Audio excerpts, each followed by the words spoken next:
ജനജീവിതം സാധാരണഗതിയിലേക്ക് എത്തിക്കൊണ്ടിരിക്കുന്നു. പുഴയ്ക്കൽ ചൂണ്ടൽ മേഖലയിൽ വെള്ളക്കെട്ട് അല്പം താഴ്ന്നതോടെ ഈ റൂട്ടിലൂടെയുള്ള വാഹന ഗതാഗതം ഭാഗികമായി പുനരാരംഭിച്ചു. പ്രദീപ് തയ്യാറാക്കിയ റിപ്പോർട്ടിലേക്ക്.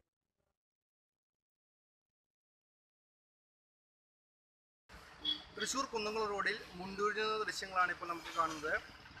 ചൂണ്ടലിലെ ഗതാഗതം തടസ്സപ്പെട്ടത് മൂലം എല്ലാ അന്യസംസ്ഥാനങ്ങളിൽ നിന്നുള്ള ചരക്ക് ലോറികളെല്ലാം കുടുങ്ങിക്കിടക്കുകയായിരുന്നു. എന്നാൽ ഇന്ന് ചൂണ്ടലിൽ നിന്നും വാഹനങ്ങൾ കടത്തിവിട്ടു തുടങ്ങിയെന്നാണ് നമുക്ക് പറയാൻ സാധിക്കുന്നത്. ഇതുകൊണ്ട് തന്നെ നൂറുകണക്കിന് ചരക്ക് ലോറികളുടെ നീണ്ട നിരയാണ് മുണ്ടൂരിൽ ഇപ്പോൾ കാണാൻ സാധിക്കുന്നത്. പുഴയ്ക്കൽ വഴി വലിയ വാഹനങ്ങൾക്ക് ഇപ്പോൾ സുഗമമായി കടന്നു പോകാൻ സാധിക്കുന്നുണ്ട്. അതുകൊണ്ട് തന്നെ വലിയ വാഹനങ്ങൾക്ക് വലിയ കുഴപ്പമില്ലാതെ കടന്നു പോകാൻ സാധിക്കും. ഇതുകൊണ്ട് തന്നെ നൂറുകണക്കിന് അന്യസംസ്ഥാനങ്ങളിൽ നിന്നും വന്ന് കുടുങ്ങിക്കിടന്നിരുന്ന നൂറുകണക്കിന് വാഹനങ്ങൾ, ഒപ്പം തന്നെ ബസ്സും ചെറിയ തോതിൽ കടന്നു പോകുന്നുണ്ട്. ഈ ദൃശ്യങ്ങളാണ് ഇപ്പോൾ നമുക്ക് കാണാൻ സാധിക്കുന്നത്.